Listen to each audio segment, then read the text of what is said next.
وہ اس کو پکارتے ہیں کہ جس کو پکارنے سے تمہیں نقصان ہی ہے، کوئی نفع نہیں ہے. بات کرنے کا مقصد یہ ہے. آیت نمبر 14، ایمان اور نیک اعمال والوں کو اللہ تعالیٰ بہتی ہوئی نہروں والی جنتوں میں داخل کرے گا.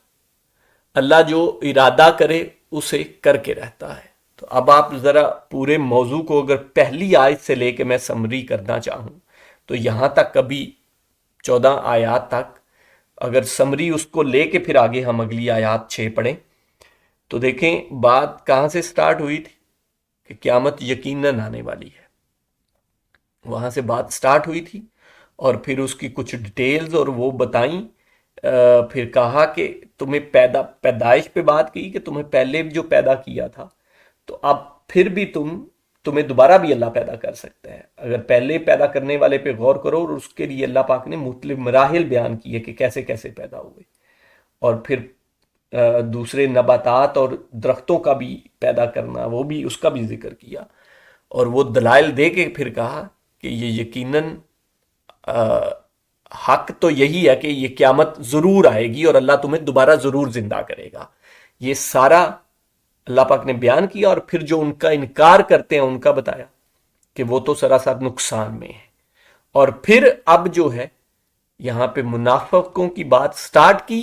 اور اب یہ جو 14 نمبر آیت ہم نے پڑھی ہے یہ ان لوگوں کے لیے کہ جو قیامت تو ضرور آنی ہے جن میں پھر جن لوگوں نے نیک اعمال کرنے ہیں. اب نیک لوگوں کی بات یہاں سے سٹارٹ ہوئی کہ جنہوں نے نیک اعمال کیے، ایمان اور نیک اعمال کرنے والوں کو اللہ تعالیٰ بہتی ہوئی، تو ان کو انعام کیا ہوگا؟ بہتی ہوئی نہریں والی جنتوں میں داخل کرے گا.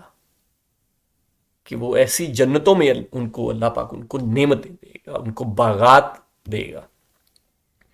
آیت نمبر 15، جس کا یہ خیال ہو کہ اللہ تعالیٰ اپنے رسول کی مدد دونوں جہان میں نہ کرے گا اور اونچائی پر ایک رسا باندھ کر پھر دیکھ لے کہ اس کی چلاکیوں سے وہ بات ہٹ جاتی ہے جو اسے تڑپا رہی ہے.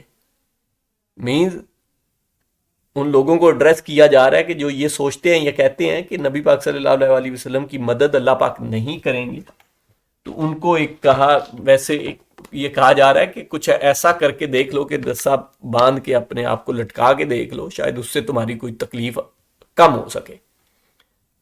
لیکن یہ ایسا ضرور ہوگا کہ اللہ پاک اپنے رسول کی ضرور مدد کرے گا. آیت نمبر 16، ہم نے اس طرح اس قرآن کو واضح آیتوں میں اتارا ہے جسے اللہ چاہے ہدایت نصیب فرماتا ہے. کہ یہ تو آیات تو واضح ہیں، ان میں پیغام واضح ہے، لیکن جو ہدایت ان واضح باتوں سے بھی جن کو ہدایت نہیں ملتی تو وہ ہدایت ان کو ملے گی بھی نہیں. اللہ پھر جسے چاہتا ہے ہدایت دیتا ہے. وہ اس آیت میں بات آ گئی کہ یہ آیات میں نے جیسے آپ کو سمری کر کے شروع سے اگر اس سورہ کو پڑھیں، سمری کر کے میں نے بیان کر دی کہ یہ تو باتیں صاف صاف واضح ہیں. آیت نمبر 17، بے شک اہل ایمان اور یہودی اور صابی اور نصرانی اور مجوسی اور مشرکین ان سب کے درمیان قیامت کے دن خود اللہ تعالیٰ فیصلہ کر دے گا. اللہ تعالیٰ ہر چیز پر گواہ ہے. یہ وہی قیامت والا دیکھیں بات سٹارٹ ہو رہی ہے کہ تو قیامت والے دن ان کے آپس میں اختلافات جو ہیں یہ سارے جو ہیں وہ اللہ پاک خود ان کا فیصلہ کرے گا. ان کے سامنے سارے چیزیں کھول کھول کے بیان کر دی جائیں گی.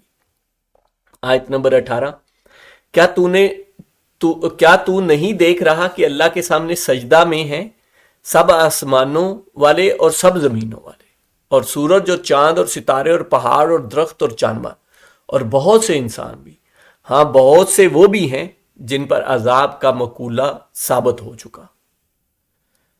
جسے رب ذلیل کر دے اسے کوئی عزت دینے والا نہیں، اللہ جو چاہتا ہے کرتا ہے. تو یہ وہ بیان کیا جا رہا ہے، ایک مثل بیان کی جا رہی ہے کہ یہ ساری چیزیں اللہ کے سامنے سجدہ ریز ہیں، جو کہ شاید حقیقت میں بھی ہوں لیکن اس طرح کہ اللہ کا حکم مینز اس کے سامنے جھکنے والے ہیں، وہ جو اس کے حکم کے آگے سر جھکانے والے ہیں، اس کا حکم ماننے والے ہیں اور اس کے سامنے ویسے بھی فزیکلی بھی جھکنے والے ہیں، ظاہری بات.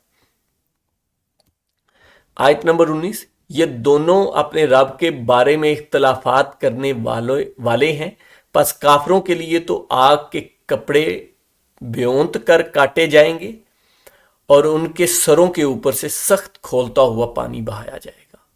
اب یہ جو کافر ہیں ان کو سزا کیا ملے گی وہ بتائی جا رہی ہے۔ آیت نمبر 20، جس سے ان کے پیٹ کی سب چیزیں اور کھالیں گلا دی جائیں گی۔ تو وہ ایسا سخت عذاب ہوگا کہ ان کو، اور پھر ان کو وہ دوبارہ یہ سارا کچھ دے دیا جائے گا، پھر ان کے ساتھ یہی سلوک کیا جائے گا تاکہ وہ عذاب، مسلسل عذاب کو چکتے رہیں۔ تو یہ 10 آیات ہیں، اب ضرور پڑھیے گا، عربی کے ساتھ اردو میں بھی ان پہ پڑھیں اور غور و فکر کریں اور ڈائریکٹ سمجھیں کہ ہمیں اللہ پاک نے کیا احکامات فرمائے ہیں، ان کا کیا مطلب ہے۔ وہ خود پڑھیں، غور و فکر کریں۔ جزاک اللہ خیر۔